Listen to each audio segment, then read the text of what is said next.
Assalamualaikum warahmatullahi wabarakatuh. Untuk perkuliahan online pada kesempatan kali ini pada mata kuliah Patient Safety pada penata anestesi. Kesempatan kali ini kita akan membahas tentang siklus hidup mikroorganisme. Nanti di pertengahan kuliah tetap masih akan ada tugas yang harus dikerjakan oleh mahasiswa, dan nanti silahkan tugasnya dijelaskan secara singkat di forum dan di submit di kantung tugas. Dan untuk jangka waktunya 1 pekan atau 6-7 hari untuk pengumpulan tugasnya. Kita mulai terkait dengan siklus hidup mikroorganisme. Apa itu mikroorganisme? Mikroorganisme disebut juga sebagai organisme mikroskopik atau mikroorganisme atau mikroba adalah organisme yang berukuran sangat kecil sehingga untuk mengamatinya perlu ada alat bantu. Contohnya mikroskop. Mikroorganisme biasanya bersel tunggal atau uniseluler maupun bersel banyak atau multiseluler. Nah, virus juga termasuk ke dalam mikroorganisme meskipun tidak bersifat seluler. Nah, jadi beberapa protista bersel tunggal masih terlihat oleh mata telanjang, dan ada beberapa spesies multisel tidak terlihat oleh mata telanjang.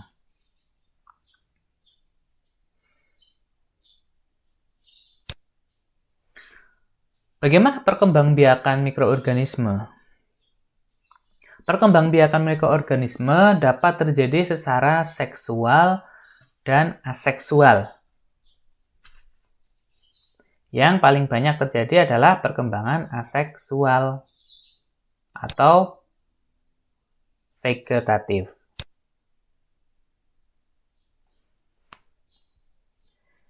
Reproduksi aseksual tidak melibatkan pertukaran bahan genetik sehingga tidak terjadi variasi genetik. Reproduksi seksual ini ketika tidak terjadi variasi genetik, maka suatu kerugian karena organisme tersebut menjadi terbatas kemampuannya dalam berespon dan beradaptasi terhadap tekanan lingkungan. Macam-macam perkembangbiakan aseksual adalah sebagai berikut. Yang pertama, pembelahan biner atau binary fission. Kecepatan pembelahan biner tergantung pada spesies yang bersangkutan dan keadaan lingkungannya. Dalam kondisi ideal, contoh nih, misal bangsal rumah sakit yang di situ hangat dan lembab. Basil negatif gram tipikal misalnya E. coli akan membelah diri setiap 20 menit.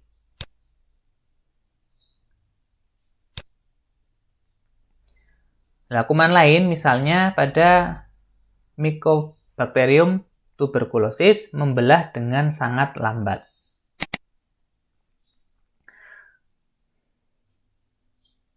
Nah, untuk pembelahan biner ini satu sel induk membelah menjadi 2 sel anak. Kemudian masing-masing sel anak membentuk 2 sel anak lagi dan seterusnya. Ini cara pembelahannya. Lah, hasil uji laboratorium untuk E. coli sendiri tersedia dalam 24 jam, tetapi diagnosa pasti mungkin untuk tuberkulosis mungkin belum selesai setelah beberapa minggu. Karena tadi sudah saya jelaskan untuk Mycobacterium tuberculosis ini membelahnya sangat lambat. Nah, namun pengobatan untuk tuberkulosis dapat dimulai berdasarkan temuan klinis uji yang lain, misalnya uji kulit, radiografi, atau BTA di spesimen sputum. Jadi kalau uji kulit misalnya adalah Mantox test. Ya, kemudian radiografi melihat paru-paru, kemudian untuk BTA jadi mengambil spesimen sputum. Nah, pembelahan ganda atau multiple fission. Multiple fission yakni satu sel induk membelah menjadi lebih dari 2 sel anak. Nah, yang ketiga, yang berikutnya, perkuncupan buding, yakni pembentukan kuncup di mana tiap kuncup akan membesar seperti induknya. Kemudian tumbuh kuncup baru dan seterusnya sehingga akhirnya akan membentuk semacam mata rantai. Yang keempat adalah pembelahan tunas. Pembelahan tunas yakni kombinasi antara pertunasan dan pembelahan. Biasanya terjadi pada khamir. Ya, misalnya pada Saccharomyces cerevisiae. Lah, sel induk akan membentuk tunas. Jika ukuran tunas hampir sama besar dengan inangnya, inti sel induk membelah menjadi 2 dan terbentuk dinding penyekat. Nah, sel anak lalu melepaskan diri dari sel induk atau menempel pada induknya dan membentuk tunas yang baru. Nah, pada hamir terdapat beberapa bentuk pertunasan, yakni ada multilateral, ada pertunasan di setiap tempat pada permukaan sel, ada pertunasan polar, ada pertunasan triangular, dan ada pseudomycelium. Kemudian yang kelima adalah pembentukan spora, ya, atau sporulasi atau sporulasi adalah perkembangbiakan dengan pembentukan spora. Ya, spora ini terbagi menjadi 2, yaitu spora aseksual dan spora seksual.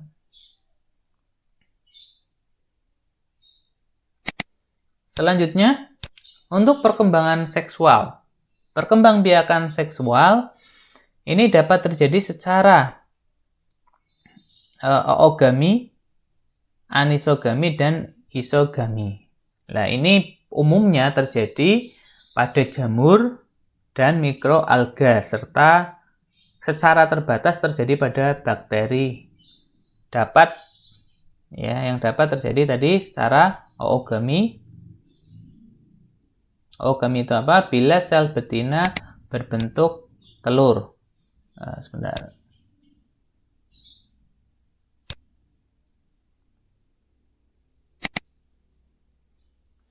Kemudian anisogami bila sel betina lebih besar daripada sel jantan. Kemudian isogami bila sel jantan dan betina mempunyai bentuk yang sama. Reproduksi bakteri secara seksual atau generatif yaitu dengan pertukaran materi genetik dengan bakteri lainnya. Pertukaran bakteri genetik disebut rekombinasi genetik atau rekombinasi DNA. Nah, untuk rekombinasi genetik ini dapat dilakukan dengan 3 cara, yaitu dengan konjugasi, ada transduksi, dan ada transformasi.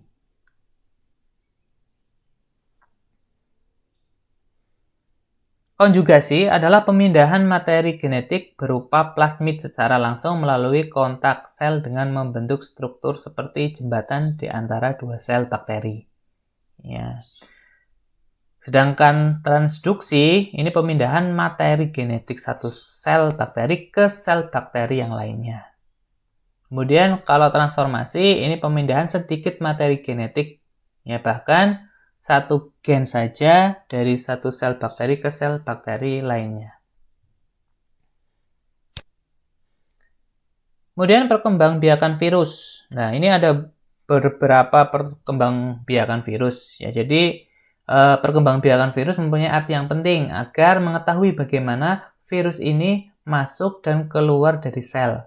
Bagaimana virus bisa dimatikan atau mentransformasikan sel. Tahapan replikasi virus adalah sebagai berikut. Yang pertama ada absorpsi, yaitu merupakan tahapan penempelan virus pada dinding inangnya. Kemudian yang kedua penetrasi sel inang, ya setelah reseptor sit, ya jadi bagian ini kemudian mengeluarkan enzim untuk membuka dinding sel bakteri. Kemudian yang berikutnya adalah yang ketiga eklipase. Asam nukleat virus menggunakan asam nukleat bakteri untuk membentuk bagian-bagian tubuh virus terbentuk seperti protein, asam nukleat, dan kapsid. Kemudian yang keempat adalah pembentukan virus baru.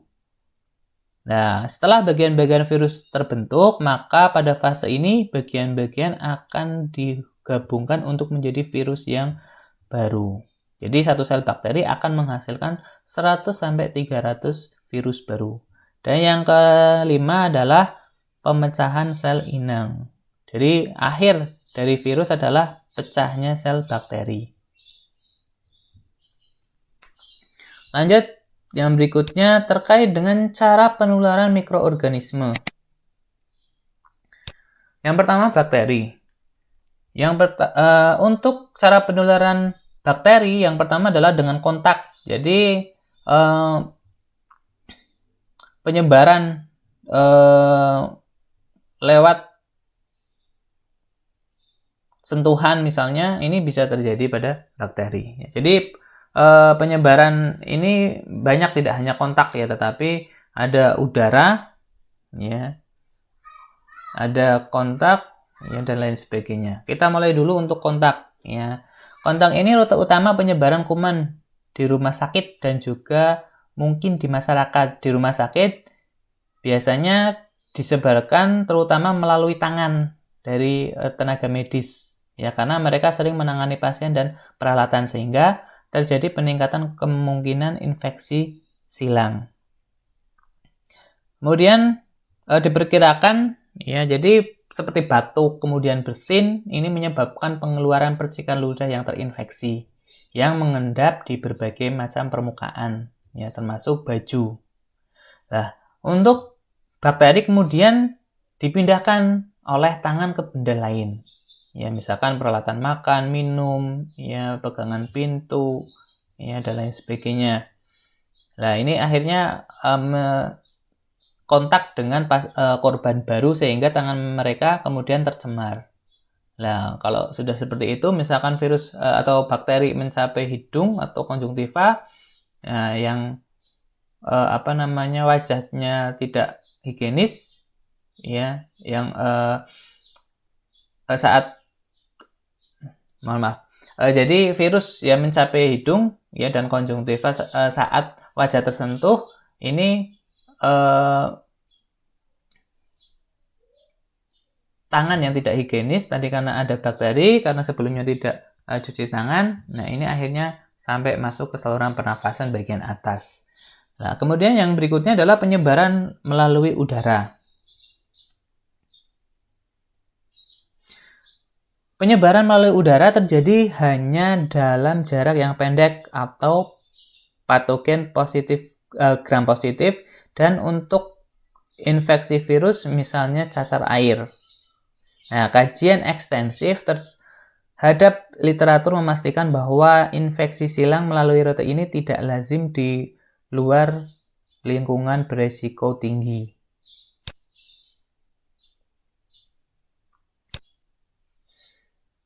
Nah,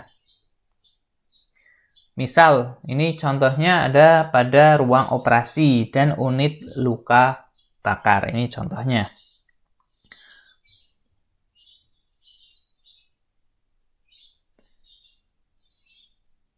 Kemudian untuk di ruang operasi, ya, skema kulit yang penuh dengan Staphylococcus ini memperoleh akses ke jaringan yang terbuka, sering dengan mendarat atau sering menempel di dok dari udara. Lah, kuman mungkin berasal dari pasien atau petugas yang ada. Kemudian rute melalui udara juga penting di unit atau di bangsa luka bakar. Ya, kulit adalah pertahanan utama terhadap bakteri. Nah, apabila kulitnya sudah terbuka, tidak utuh lagi, maka pasien menjadi sangat rentan terhadap infeksi. Kemudian makanan dan air yang tercemar. Selain tadi sudah dari kontak langsung, kemudian udara, juga ada makanan dan air yang tercemar. Nah, makanan yang tercemar dapat berfungsi sebagai kendaraan ya bagi bakteri. Ya, misalkan infeksi terjadi karena higien yang buruk, baik itu di restoran, rumah, dan lain sebagainya. Kemudian sebagian besar kasus pencemaran melalui tangan, yaitu salmonella ya, yang mencemari jari tangan dan sumber makanan. Nah, contohnya pada pasien yang mengalami tipoid atau tipus. Kemudian penyebaran melalui air terjadi di daerah dengan sanitasi yang jelek atau yang buruk. Kemudian melalui vektor serangga. Nah, vektor serangga ini bisa menyebarkan infeksi. Nah, contohnya adalah lalat rumah. Ya, ini bisa sebagai faktor mekanis untuk Shigella. Kemudian untuk reservoir infeksi terbentuk apabila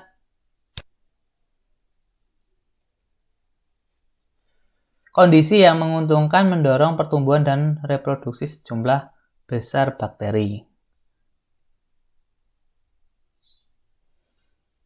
Kemudian lanjut, untuk mikroorganisme dibagi menjadi beberapa. Yang pertama dibagi menjadi 5. Yang pertama adalah bakteri. Ya, bakteri biasanya menyebabkan penyakit pada manusia. Nah, ini contohnya adalah E. coli, ya, Staphylococcus, ya, dan difteri. Nah, ini pada bakteri ini perkembangannya biasanya membutuhkan udara yang lembab, makanan, dan temperatur yang tepat. Kemudian untuk virus, ini organisme hidup yang paling kecil. Ya, ada beberapa virus yang tidak bisa dilihat walaupun sudah menggunakan mikroskop sekalipun. Ya, biasanya penyebarannya lewat air dan makanan. Sebagai contoh adalah virus hepatitis. Ya. Kemudian untuk parasit. Yang ketiga, parasit ini contohnya Endamuba histolytica adalah parasit yang hidup di air, ya, minyak, buah, sayuran, dan makanan yang lain. Yang keempat adalah jamur. Ya. Jamur di sini adalah jamur dalam kategori fungi. Ya, biasanya tidak menyebabkan penyakit tetapi menyebabkan kerusakan pada makanan. Kemudian yang kelima adalah ragi. Ini juga tidak menyebabkan penyakit tetapi menyebabkan kerusakan pada makanan. Lanjut, yang berikutnya terkait dengan jenis organisme penyakit. Nah, jenis organisme penyakit ada virus, ada bakteri, kemudian ada jamur dan lain sebagainya. Untuk virus, ya, mikroorganisme pertama kali, ya, yaitu virus, di mana virus merupakan parasit yang berukuran mikroskopik yang dapat menginfeksi sel.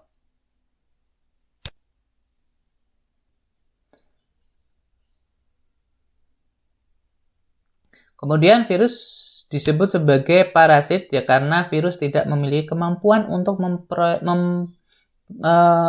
memproduksi atau bereproduksi sendiri, sehingga menginvasi dan memanfaatkan sel-sel makhluk hidup untuk melakukan reproduksi.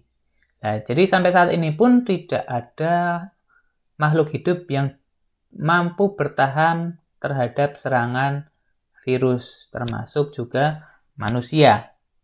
Nah, virus ini memiliki materi genetik berupa DNA atau RNA, ya, yang membutuhkan keberadaan sel prokariot atau eukariot yang hidup untuk melakukan replikasi. Kemudian untuk yang kedua, bakteri. Ya, bakteri ini termasuk dalam organisme prokariot. Selain memiliki kegunaan, juga bisa menimbulkan kerugian karena merupakan patogen yang umum pada makhluk hidup.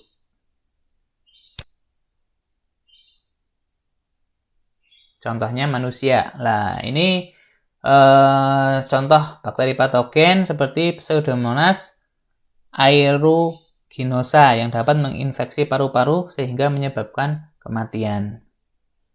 Kemudian yang populer yaitu seperti Staphylococcus aureus.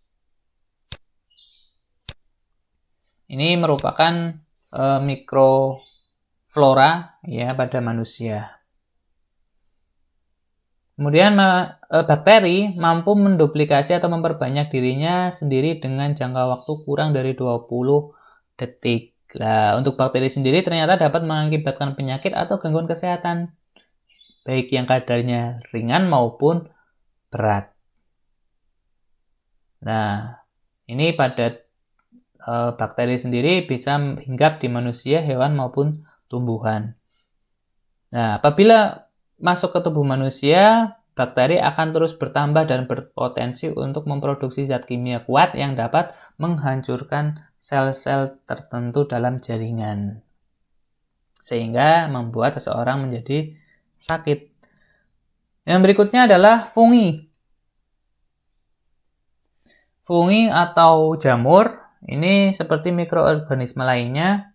Contohnya adalah Candida albicans. Ini dapat menyebabkan infeksi. Kemudian semua jamur atau semua fungi ini bersifat eukariotik. Ya. Kemudian kalau kita lihat ya beberapa obat-obat anti jamur ya ini juga dikembangkan. Kemudian diagnosis pada infeksi jamur ini dibuat ya di laboratorium mikrobiologi. Terdapat 3 jenis tiga jenis mikosis. Yang pertama adalah mikosis superficial, kemudian yang kedua mikosis subkutis, dan yang ketiga mikosis sistemik. Untuk superficial, ini contohnya Candida albicans, ini jamur yang sering pada kasus yang ada di vagina atau di mulut ya, atau kita sebut sebagai candidiasis. Kemudian yang kedua mikosis subkutis, ini misalnya misetoma ya, yang mengenai kulit, jaringan subkutis dan tulang. Ini biasanya penyebaran dari mikosis subkutis ini lokal dan lambat. Yang terakhir adalah mikosis sistemik. Ini disebabkan oleh Cryptococcus. Nah, ini bisa menembus jaringan yang lebih dalam. Lanjut yang berikutnya terkait dengan mikosis manusia. Ini contohnya untuk jamur Candida albicans ya, ini sariawan. Kemudian ada Trichopiton interdigital. Kemudian ini menyebabkan ini mikosisnya kutu air. Kemudian Microsporum audouni. Ya, ini adalah kurap. Kemudian ada Aspergillus fumigatus. Ini infeksi pernafasan. Lanjut, yang berikutnya adalah protozoa. Protozoa adalah hewan mikroskopik unisel. Ini ditularkan dari manusia yang satu ke manusia yang lain dengan perantara nyamuk betina dari genus Anopheles. Ya, terdapat ratusan juta kasus ya dari penyakit malaria dengan tingkat kematian yang tinggi pada negara-negara yang miskin. Ya. Jadi makanya sebagian spesies ini berbahaya dan sebagiannya tidak berbahaya bagi manusia. Nah, protozoa ini sangat bervariasi ya, dengan lebih dari 50.000 jenis. Kemudian banyak yang berukuran kurang dari 1/200 mm. Ya, tetapi beberapa bisa mencapai 3 mm. Nah, biasanya untuk hidupnya secara menyendiri ya. Tetapi juga ada yang secara koloni. Ya, tadi seperti yang disebutkan, pada manusia protozoa merupakan salah satu patogen dan dapat menyebabkan penyakit seperti malaria yang disebut dengan Plasmodium falciparum.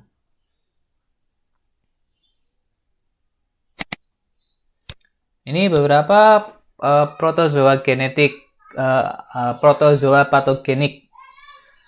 Untuk protozoa patogenik, ya seperti Trichomonas vaginalis, ini terjadi infeksi pada vagina. Kemudian ada Toxoplasma gondii, ya ini infeksi yang terjadi di uterus ya, menyebabkan kerusakan janin in utero.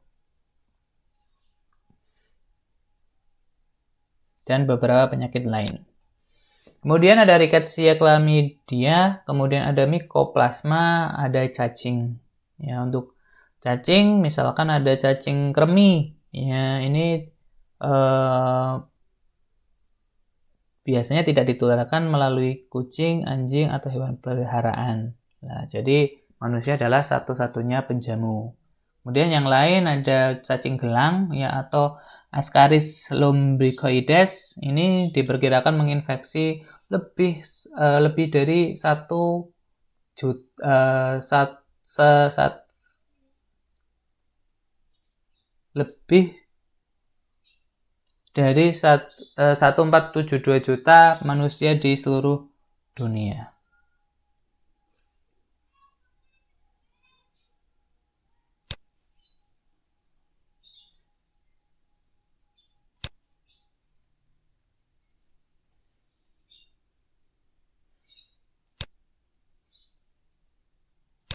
Nah, ini beberapa cacing ya di dalam dunia medis.